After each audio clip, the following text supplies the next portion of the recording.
اعوذ باللہ من الشیطان اللعین الرجیم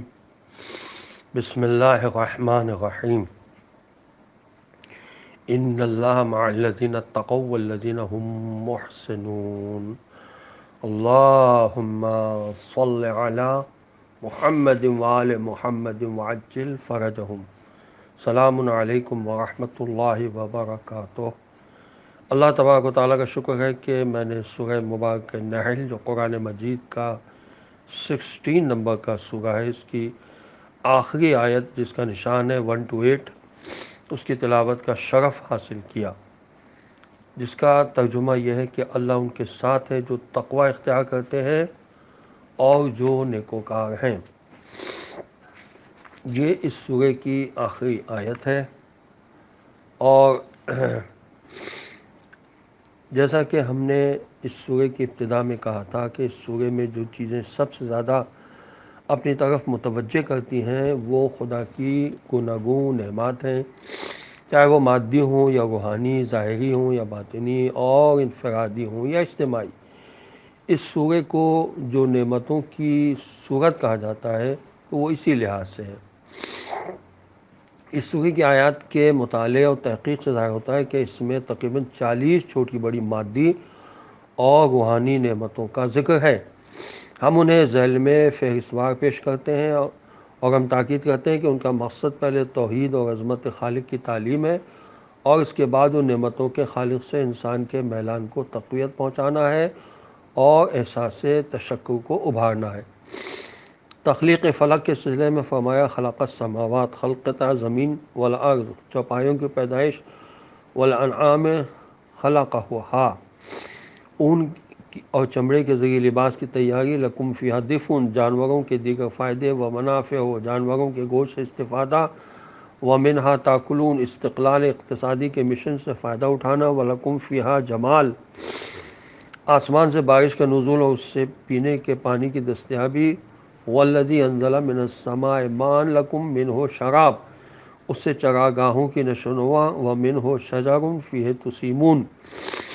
اس سے فصلوں، زیتون، کھجور، انگور اور طرح طرح کے پھلوں کا اگنا، ینبت لکم بہ الزرع۔ اسی طرح سے یہ 40 چھوٹی چھوٹی آیتیں ہیں، اور اس سے نعمتوں کا تذکرہ ملتا ہے اس سورہ میں۔ اس نعمتوں کے ذکر کا مقصد یہ ہے، یاد دہانی کی ضرورت اس لیے پیش آئی کہ اس سورہ میں اور قرآن کی دیگر مختلف آیات میں نعمات الہی کا ذکر احسان جتلانے اور نام حاصل کرنے جیسے امور کے لیے نہیں ہے، کیونکہ اللہ ان تمام چیزوں سے بالاتر و برتر ہے، اور ہر شخص اور ہر چیز سے بے نیاز بھی ہے۔ یہ سب کچھ تعمیری، تربیتی اور اصلاحی مقاصد کے لیے ہے، وہ مقاصد جو انسان کو مادی اور روحانی اعتبار سے آخری ممکن حد تک کمال و ارتقاء عطا کرنے کے لیے ہے۔ اور انسان کے نشوونما اور تربیت کے بارے میں اسی سورہ کی آیت 14 میں سمندروں کی تخلیق کی نعمت بیان کرنے کے بعد فرمایا لعلکم تشکرون، شاید کہ تم شکر کرو۔